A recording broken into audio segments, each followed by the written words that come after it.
Hi guys, welcome back to my channel. I'm just jumping on here on another day because I didn't really do an intro. Basically, if you're interested in having a healthy functioning home, I think it's really important, especially in the new year going into it, to think about your family dynamic and your relationships between your spouse and your family, your kids. So these are my rules to live by. You can make up your own, but I just wanted to encourage you guys to think about these things. It's really important to have that structure for your family to set the tone, you know? So comment down below, subscribe, tell me your thoughts, okay? All right, let's jump right in. Hi guys, welcome back to my channel. Ew. Okay, there we go. It's 2020, it's 2020.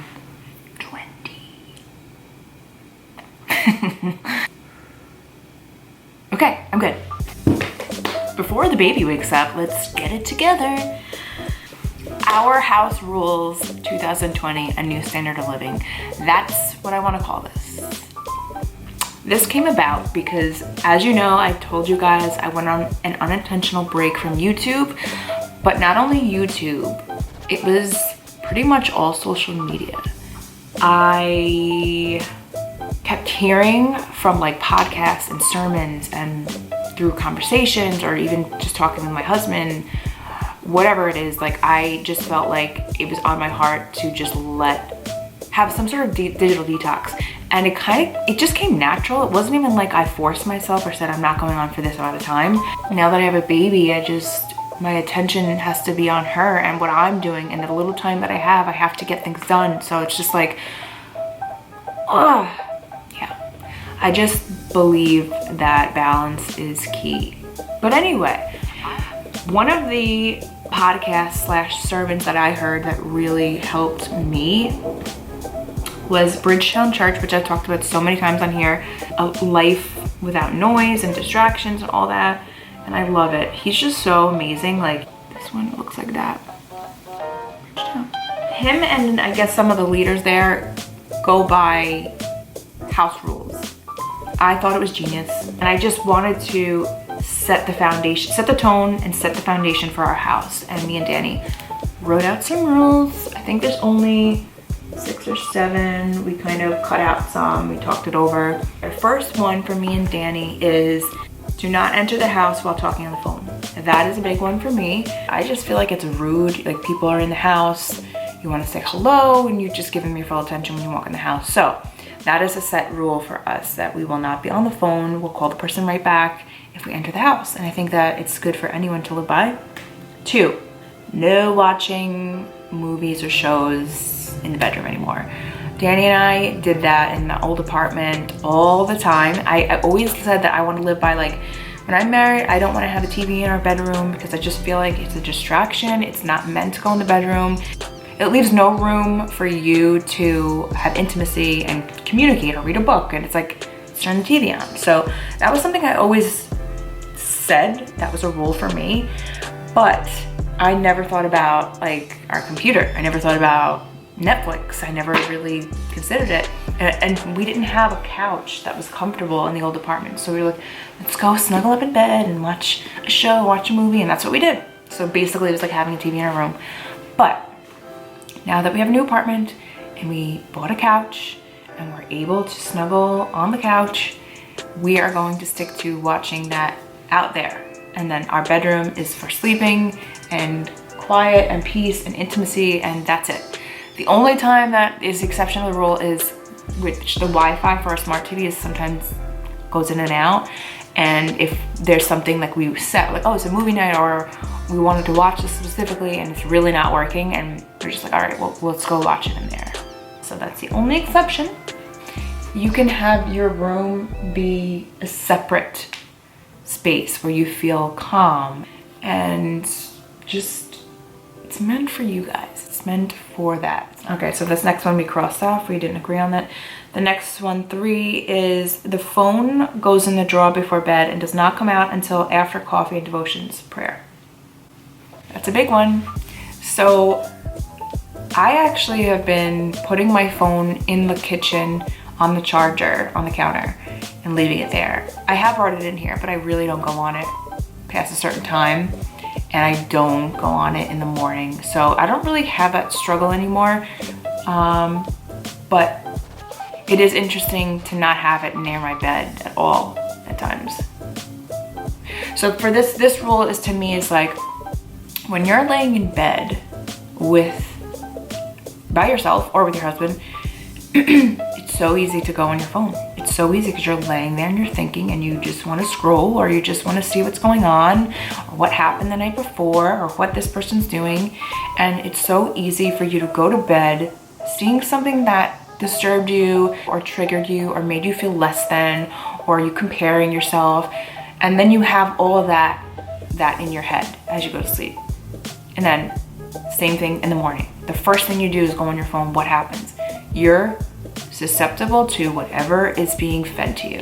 So you're gonna open that, look at your phone and start scrolling, or go on the news channel, whatever it is that you go on. Whatever you see is what you're feeding yourself right in the morning. So why would you wanna have that toxic energy right away?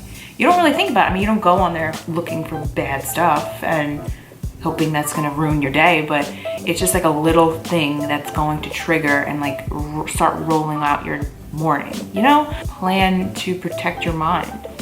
4, so I wrote down, while Araya is up, keep the phone away and try to go in the next room. Now this, to me, I wanted, but I have to be honest and I have to be real, like, with the life that we have and all the devices we have, I cannot keep her away from it completely. I can't keep myself away from it completely.